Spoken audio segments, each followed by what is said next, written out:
माही तेरी किस्ती के तलबगार बहुत है, कुछ इस पार तो कुछ इस पार बहुत है।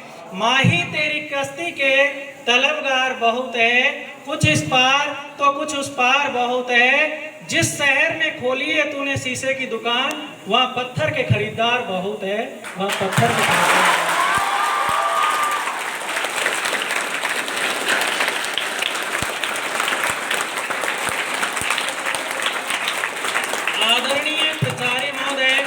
आदरणीय प्राचार्य महोदय, सम्मानित शिक्षक साथियों और प्यारे प्यारे विद्यार्थियों जो मेरे सम्मुख बैठे हुए हैं, मैं यहाँ ये जो बाबा साहब का नाम है उसके पहले या बारे में बताने से पहले, जैसे सर ने नारा लगवाया था वो नारा एक बार फिर लगवाना चाहता हूँ। आपकी ऊंची आवाज में होना चाहिए, जय भीम, जय भीम। इससे बढ़कर श्रद्धांजलि बाबा साहब के लिए कोई हो नहीं सकती। बाबा साहब के जन्म के बारे में अनिरुद्ध ने बताया, 14 अप्रैल को सर ने भी बताया। महू छावनी गांव है मध्य प्रदेश में, अब तो बहुत बड़ा शहर हो गया है। और आदरणीय प्रधानमंत्री नरेंद्र मोदी ने भी उसको पंच तीर्थ जो बाबा साहब के नाम से विकसित किए गए हैं उनमें उनको शामिल कर लिया है। 4 पंच तीर्थ हैं, जिनमें एक चैत्य भूमि है जो मुंबई महाराष्ट्र में है, एक नागपुर दीक्षा भूमि है, एक महू छावनी गांव है और 2 और हैं जहां पर उन्होंने शिक्षा इत्यादि प्राप्त किया था। बाबा साहब के बारे में मैं उन बातों को ही बताना चाहूंगा जो छुपी रह जाती है। आप में से कितने जानते हैं कि बाबा साहब के पास पीएचडी की कितनी डिग्रियां थी? बता सकते हैं? पीएचडी, सिर्फ पीएचडी की 3 डिग्रियां थी जो उन्होंने एक लॉ में और 2 इकोनॉमिक्स में प्राप्त की थी। और ऐसे नहीं कि कोई ठेके पे प्राप्त की हो, पढ़ लिख कर मेहनत करके विदेशों में रह के प्राप्त की। कोलंबिया यूनिवर्सिटी से पढ़ने वाले उस छात्र ने वहाँ एक अपने आप को, जैसे सर ने बताया, ज्ञान के प्रतीक के रूप में प्रस्तुत किया और आज उनका स्टैचू लगा हुआ है कोलंबिया यूनिवर्सिटी में। उसके नीचे बहुत अच्छे अक्षरों में लिखा हुआ है द सिंबल ऑफ नॉलेज, यानी ज्ञान के प्रतीक। अब समझिए, जिन जिन देशों में बाबा साहब ने भ्रमण किया, जहां जहां गए, जिन जिन यूनिवर्सिटियों में पढ़े, उन्होंने उनको बहुत बड़ा सम्मान दिया है। हर यूनिवर्सिटी में उनके स्टैचू हैं। बाबा साहब बचपन में जैसे बताया कि शिक्षा के लिए तरसते थे, पढ़ने के लिए बहुत अधिक इच्छुक थे। ये भी सच है, उनको रोका गया पढ़ने से, लेकिन आज उनको पढ़ा और पढ़ाया जा रहा है। बाबा साहब कभी भी ये मत, उन्होंने एक बहुत अच्छी जानकारी दी। लोग हमारे बारे में बुरा कह सकते हैं, बुरा कर सकते हैं, हमारे साथ बुरा कर सकते हैं, लेकिन आपको बुरा नहीं करना है। उन्होंने इतनी अपमान और यातनाएं सही कि वो चाहते तो उसका बदला संविधान लिखते समय ले लेते, लेकिन उन्होंने नहीं लिया। उनका कहना था कोई बुरा करे वो उसका कर्म है, मैं अच्छा करूंगा ये मेरा धर्म है। बाबा साहब पढ़ते हुए जब आगे 10th में जो मैट्रिक कहते हैं उसे पास किया, तो उनके पास आगे पढ़ने के लिए कोई ऑप्शंस नहीं था। उस समय महाराजा गायकवाड़, उन्होंने उन्हें 25 रुपए महीने की छात्रवृत्ति प्रदान की और वो उनकी योग्यता के ऊपर की। ऐसा नहीं है कि आप गरीब हो तो लो छात्रवृत्ति ले जाओ और पढ़ाई कर लो। उन्होंने उनकी गहन परीक्षा ली और उस परीक्षा के बाद जब उत्तीर्ण हुए तो उन्होंने सोचा ये व्यक्ति आगे जाकर एक समाज को नई दिशा दे सकता है, देश और राष्ट्र को नई दिशा दे सकता है। छात्रवृत्ति लेकर कोलंबिया यूनिवर्सिटी में पढ़े। उन्होंने वहां पर एमए किया। एमए किस में किया ये भी जरूरी है। एमए इकोनॉमिक्स में किया, एमए पॉलिटिकल में किया, एमए समाज शास्त्र में किया और एमए दर्शन शास्त्र में किया। 4 विषयों में एमए करने वाले पहले विद्यार्थी थे भारत के। इसके बाद लंदन आते हैं पढ़ने के लिए। लंदन में उन्होंने लंदन स्कूल ऑफ इकोनॉमिक्स, जिसमें पहले विद्यार्थी थे भारतीय, एमएससी में एडमिशन लिया। और आपको जानकर आश्चर्य होगा कि एशिया, भारत ही नहीं, एशिया के पहले व्यक्ति थे जिन्होंने एमएससी किया था लंदन स्कूल ऑफ इकोनॉमिक्स से।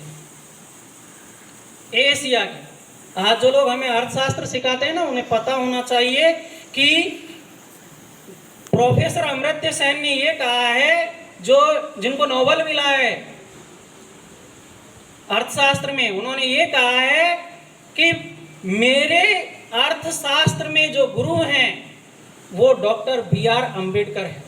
अब ये क्यों है? उन्होंने 2 पुस्तकें लिखी थी अंग्रेजों के टाइम पर 1925, 1931-32 में, और एक कमीशन आया था वहाँ से, उन्होंने वहाँ पर अपने विचार भी रखे थे। ये political and economic status of British India, ये पुस्तक लिखी। इसके बाद लिखा द प्रॉब्लम ऑफ रूपी। द प्रॉब्लम ऑफ रूपी जो पुस्तक लिखी, उसको प्रोफेसर हेराल्ड लास्की, जो अपने समय के बहुत बड़े विद्वान थे, उन्होंने पढ़ा और कहा कि ये भारत के बारे में बहुत अच्छा सटीक निर्णय होगा यदि इस पुस्तक में बताए गए उपबंध पर कार्य किया जाए अंग्रेज सरकार द्वारा। उपबंध क्या था? कि एक बैंक की स्थापना हो और वो बैंक पूरे भारत के बैंक और बैंकरों को और इकोनॉमिक को कंट्रोल करे। उस बैंक का नाम था रिजर्व बैंक ऑफ इंडिया, जो 1 अप्रैल 1935 को स्थापित हुआ था। बाबा साहब का ये इकोनॉमिक में बहुत बड़ा योगदान था। इसी के साथ मैं बता दूं, जो आपकी हमारे देश की बहुत बड़ी प्रोजेक्ट है दामोदर वैली, दामोदर घाटी परियोजना, उसकी जो रूपरेखा तैयार की थी डॉक्टर BR अम्बेडकर ने की। भाखड़ा और नांगल जो डैम बने, नागार्जुन जो डैम बना, उनकी भी रूपरेखा तैयार करने में, क्योंकि उनको कार्मिक मंत्रालय मिला हुआ था उस समय, उसकी रूपरेखा में भी उनका बहुत बड़ा योगदान है। और जो पूरे भारत का एक जो विद्युत का, इलेक्ट्रिसिटी का एक बहुत बड़ा कॉम्प्लेक्स और ग्रिड है, उसकी स्थापना में भी बाबा साहब डॉक्टर भीमराव अंबेडकर ने बहुत बड़ा और महत्वपूर्ण योगदान दिया कि एक ग्रिड सिस्टम होना चाहिए पूरे इंडिया का। और अगर देखा जाए तो उन्होंने एक लेबर कोड की स्थापना अपने समय में करवा दी थी। लेबर कोड का मतलब है आज जिसे कंज्यूमर कोर्ट में सम्मिलित कर लिया गया है। यदि किसी भी प्रकार की कोई परेशानी है लेबर्स को, कंज्यूमर्स को, तो उस पर अपनी अपील दायर करके और अपना जो भुगतान है उसे ले सकते हैं। ये एक बहुत बड़ी पहल थी। बाबा साहब के इकोनॉमिक बेस या आर्थिक आधार को बताने के बाद हम थोड़ा समाज की तरफ बढ़ते हैं। तो समाज में तो उनको एक सोशल रिफॉर्मर के तौर पर देखा जाता है, बहुत बड़े समाज सुधारक के तौर पर देखा जाता है। उन्होंने एक छोटे से बालक को भी वो अधिकार देने का कहा जो उसको प्राकृतिक और नैसर्गिक अधिकार है, कि बच्चा स्वतंत्र जन्म होता है, उसका तो स्वतंत्र रहना चाहिए। हो सकता है नियम और पाबंदियां उस पर हों, लेकिन जो उसको मिलना चाहिए, खेलना कूदना और वातावरण, एक स्वच्छ वातावरण की परिकल्पना उन्होंने की थी। व्यक्ति जब बड़ा होता है तो उसको साथ जो भी उसके साथ समस्याएं आती है, यदि वो समस्याएं अप्राकृतिक है, गलत है, तो वो समस्याएं उनके जीवन में रुकावट नहीं बननी चाहिए। बाबा साहब कहते थे कि ये परिवार यदि स्वस्थ है तो ये समझिए पूरा देश स्वस्थ है। परिवार पूरे देश का एक आधार है। इसके साथ ही बाबा साहब ने बहुत सारे वो मूल अधिकारों को सम्मिलित किया जो मनुष्य को आवश्यक होते हैं, जिनमें समानता, स्वतंत्रता, शोषण के विरुद्ध अधिकार, शिक्षा व सांस्कृतिक अधिकार, बहुत सारे मूल अधिकारों के साथ साथ एक संवैधानिक उपचारों का अधिकार भी है, जिसमें बहुत सारे अधिकार और भी सम्मिलित हैं। इसके साथ यही नहीं है, उन्होंने सरकारों को भी निर्देशित किया संविधान के माध्यम से कि एक वेलफेयर स्टेट, लोक कल्याणकारी राज्य की स्थापना होनी चाहिए। राज्य का मतलब सरकार, कि एक ऐसी सरकार की जिम्मेदारी होनी चाहिए, सरकार की जिम्मेदारी होनी चाहिए कि वहाँ के व्यक्ति जो रह रहे हैं वो सही मानव अधिकारों के साथ जीवन यापन कर रहे हैं या नहीं कर रहे हैं। उन्होंने कहा कि अगर कोई व्यक्ति सड़क पे सोता है, कोई व्यक्ति भूखा है या भूख से मर रहा है, या किसी व्यक्ति के तन पर कपड़ा नहीं है, या कोई व्यक्ति सही भोजन नहीं कर पा रहा है, सही पानी नहीं पी पा रहा है, तो ये उस राज्य की या उस देश की सरकार की कमी है कि वो व्यक्ति ऐसा जीवन क्यों जी रहा है। बाबा साहब ने नीति निर्देशक तत्व बनाए हैं, संविधान के 51 अनुच्छेद में वर्णित है। आप उन अनुच्छेदों को पढ़ना कि सरकार की और हमारी क्या क्या जिम्मेदारी है, ड्यूटीज भी हैं, हमारे 11 कर्तव्य हैं, उनको भी हमें देखना चाहिए, क्योंकि हमारे अधिकार तभी हमारे लिए हैं जब हम अपने कर्तव्यों को पूरा करते हैं। उन 11 कर्तव्यों में हम कौन कौन से कर्तव्यों को पूरा कर रहे हैं, कौन कौन से कर्तव्यों को अपनाकर चल रहे हैं, उनको भी देखना चाहिए। महिलाओं के बारे में तो बाबा साहब के इतने अच्छे विचार थे कि आज यदि मैं तो ये कहता हूं प्रत्येक भारतीय महिला को बाबा साहब का ऋणी होना चाहिए, उन्हें मानना चाहिए कि बाबा साहब ने वो सब कुछ दिया संविधान के माध्यम से जो एक महिला को मिलना चाहिए था। हम और आप में से आजकल सुन रहे होंगे कि यूनिफॉर्म सिविल कोड, इसका बहुत पहले ही बाबा साहब ने एक प्रारूप तैयार किया था। उसका विरोध हम और आप जैसे लोगों ने बहुत किया कि नहीं, हमें हमारी धार्मिक और सामाजिक पहचान चाहिए। यूनिफॉर्म सिविल कोड का मतलब ये होता है कि किसी प्रकार की सामाजिक और धार्मिक पहचान नहीं होगी।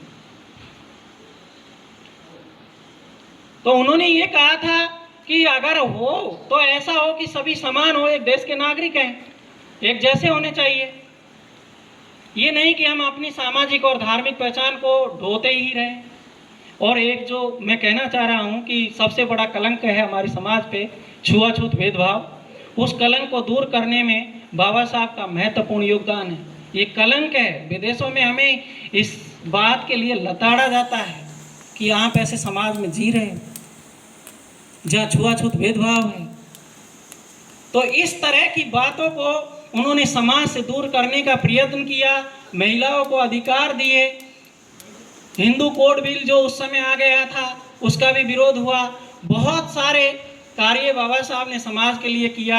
और राजनीति में तो मैं इतना ही बोलूँगा, बाबा साहब का इतना बहुत बड़ा योगदान है एक व्यक्ति और एक वोट के लिए। बहुत से लोगों ने कहा कि गरीब लोगों को या कमज़ोर लोगों को जो टैक्स नहीं देते हैं उनको वोट देने का अधिकार नहीं होना चाहिए, लेकिन बाबा साहब ने ये कहा कि मैं ऐसी समाज और ऐसे देश की कल्पना ही नहीं कर सकता जहां प्रत्येक व्यक्ति अपने राजनीतिक या शासनिक में प्रत्यक्ष रूप से भागीदारी नहीं निभा सके। हमें प्रत्येक व्यक्ति को एक वोट एक अधिकार देना होगा। फिर बात उठी कि जो टैक्स देते हैं उनको 2 वोट का अधिकार होना चाहिए। बिल्कुल नहीं होना चाहिए, क्योंकि देश के नागरिक समान हैं। उन्होंने कहा कि देश का चाहे राष्ट्रपति वोट डाले, चाहे प्रधानमंत्री जी वोट डाले, चाहे एक गरीब जो झोंपड़ी में रहता है वो वोट डाले, वोट की गिनना सिर्फ एक ही होनी चाहिए। ये राजनीतिक अधिकार था हमारा। और उन्होंने उस दिन कह दिया कि हम सामाजिक रूप से चाहे एक ना हो, समान नहीं हो, लेकिन राजनीतिक रूप से हम इस अधिकार के तहत समान हो जाएंगे। बाबा साहब के बारे में बताते हुए मुझे बहुत ज़्यादा समय चाहिए, क्योंकि मैंने बहुत ज़्यादा पढ़ा है। मैं इतना ही कहकर अपना स्थान ग्रहण करता हूँ, क्योंकि आगे वक्ता बहुत है। जय भीम, जय भारत।